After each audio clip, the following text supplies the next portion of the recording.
Bonjour à tous. Je vais vous parler du coup d'un cas clinique et j'ai vraiment pas de conclusion sur ce cas clinique. On m'envoie un trou maculaire avec cet OCT-là. Le temps de rendez-vous, je ne sais pas si vous l'avez marqué, il est assez faible parce que je les reçois pas comme les décollements mais presque aussi vite. 3 dixièmes P8, ça c'est l'OCT de mon correspondant. Ça c'est le mien.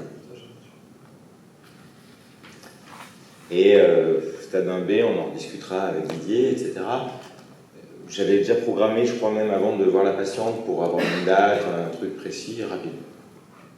Encore une fois, c'est ce qui me semble très important dans le trou maculaire. Et puis je lui dis, 1B, je vous revois dans la veille de l'opération, où je reporte un peu et je vous vois la veille. 5 dixièmes, 7, vous voyez l'évolution. J'ai dit, tiens, à la Riboisière, ils disent pas que des conneries. Et je vois ça, mais ça se ferme comme un trou maculaire opéré. On pourrait vous dire, je l'ai opéré, regardez ce qui se passe. Enfin, si je l'avais opéré, on verrait peut-être pas la hyaloïde sur la rétine, mais je l'ai pas opéré.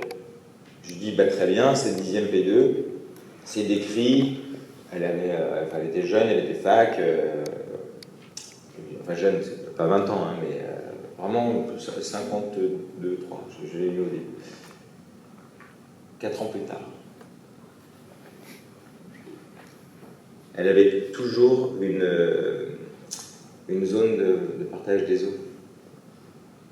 Parce que ça, j'avais rien fait sur la zone de partage. Et 1,4. Et je dis, maintenant, vous avez l'âge pour que je vous opère. Surtout, vous avez un trou maculaire de présentation, donc je vais le présenter. Donc je l'opère, voilà, on fait tout le temps. Et elle récupère bien, je fais la phaco, je sais pas moi qui fait de l'EIGAG, mais elle a rebaissé un peu d'acuité visuelle. Et je peux pas envoyer à Yvette tous les trous maculaires, mais il me semble que la ligne des photorécepteurs dans l'analyse de l'OCT post-opératoire, comme préopératoire, est très importante parce que visuellement ça se ressent. Et pourquoi la 6P3 après un YAG alors qu'elle avait 8 mois après 8P2 des fois je les fais relire moi-même en disant on délègue de temps en temps. Non, elle voyait moins bien. Mais elle était contente, elle n'avait pas même ressenti d'acuité. Avec le YAG, elle était contente, parce que le YAG a amélioré la vue. Mais voilà. J'avais fait une technique, pas en Vendry, une technique que j'ai appris à Nancy il y a très, très longtemps maintenant, et qui marche bien. Et c'est pour ça que j'ai pas envie de changer de cette technique qui marche si bien. Non mais, c'est pour faire un clin d'œil après. Et qu'est-ce qu'on pense de ce cas? Moi, j'ai pas d'avis sur le fait, si j'avais opéré un stade 1B, elle serait revenue 4 ans après. Est-ce qu'elle verrait moins bien ou mieux? Pourquoi il s'est refermé tout seul? Et pourquoi, j'en ai vu qu'il se refermait tout seul, mais pourquoi il s'est réouvert? Ça, j'avais jamais vu. En revanche, on avait une interne qui avait fait ça avec Pierrot, et cette étude, c'était Marie Pasma. Elle disait que quand on pèle la limite interne, il n'y a pas de récidive de trou maculaire. On a des échecs, mais pas de récidive.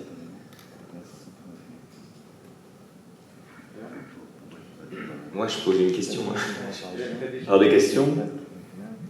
Je te dirais un truc, c'est que là, il faut quand même regarder s'il n'y a pas, ce qu'on avait dit avec Didier hier, il faut regarder la zone de partage des os comme il a décrit, et puis aussi, n'hésitez pas à faire des enjeux vidéo, ICG, pour voir ce qui se passe au niveau circulatoire, et même une fluo. Parce que quand tu m'as montré là, tout à l'heure, juste celle qui s'est refermée spontanément. Non mais 51 ans, je regardais l'âge. 51 ans. Oui, tu peux avoir des non mais pas obèse. C'est pas ça le problème. À 51 ans, tu peux déjà avoir des problèmes très très importants au niveau de la circulation choriorétinienne et même rétinienne. Rétinienne profonde. Je vais vous raconter un cas. Je dis juste qu'elle était à un âge anormal, entre guillemets, pour moi, pour un trou maculaire, c'est bizarre. Ah oui, d'accord, oui, bien sûr. Donc il y avait forcément il faut chercher autre chose. Il faut chercher, il y a une raison circulatoire, c'est quasiment évident. Il y a une autre chose que je vais vous donner, dont on n'a pas parlé. Alors, il va dire que je fais de la science encore Didier ou Pierre-Olivier, mais il y a une notion très importante. Le retard des pathologies liées à l'âge est lié à une chose assez nouvelle qu'on n'a pas décrite, c'est les cellules dans l'homéostasie communiquent entre elles par des tunnelings nanotubes d'actine où elles échangent, écoutez bien, c'est hallucinant, elles échangent des cytokines, elles échangent même des mitochondries, elles échangent des brins d'ARN et l'ADN pour maintenir l'homéostasie. Et ça tient un certain temps comme ça.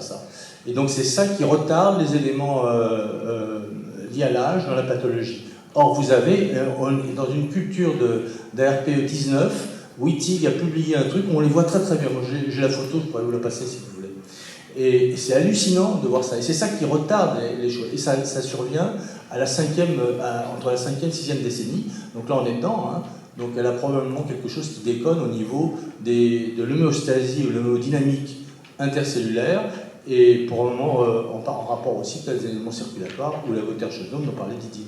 Il y a un truc là qui nous intéresse, et c'est vrai que le débat sur les trous maculaires sera aussi un débat sur les OCT, parce qu'il y a beaucoup de choses à explorer, parce que là je vois ce petit aspect-là qui est intéressant, qui peut correspondre à un début de micro-atrophie, on n'en sait rien, il faut avoir avec le temps.